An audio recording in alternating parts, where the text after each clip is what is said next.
হে আমার রব, আপনি আমায় যতটুকু ভালোবাসেন আমি হয়তো কখনোই আপনাকে ততটা ভালোবাসতে পারবো না। তবে যতটুকু ভালোবাসি ততটুকুর বিনিময় না হয় আপনি আমাকে ক্ষমা করে দিন। আমি তো অতি সাধারণ আপনার ভালোবাসার কাছে, আপনার ক্ষমার কাছে, আপনার দয়ার কাছে। আমাকে একটু দয়া করুন। আমি জান্নাত চাই না, আমি আপনার নৈকট্য চাই, আমি আপনাকে চাই। আমি আপনাকে এমনভাবে ভালোবাসতে চাই যেভাবে ভালোবাসলে আপনি আমার উপর সন্তুষ্ট হয়ে যাবেন। আমি জানি আপনার রহমত ব্যতীত আপনাকে পরিপূর্ণ ভালোবাসা সম্ভব নয়। তাই আমার উপর বর্ষণ করুন আপনার রহমতের বারিধারা। আপনিই তো জানেন আমার সবকিছু, আমার সকল গোপন পাপ, পৃথিবীর কেউ না জানা আমার সকল অন্যায়, আমার নিজের নফসের উপর আমার জুলুম, এ সব কিছুই তো আপনার জানা। আমার এমন কোনো গোপনীয়তা নেই যেটা আপনি জানেন না।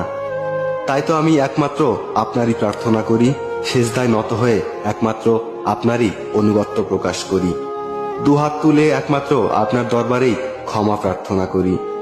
আপনি আমার আত্মাকে পরিশুদ্ধ করে দিন, পূর্ণ করে দিন আমার সকল নেক ইচ্ছেগুলোকে।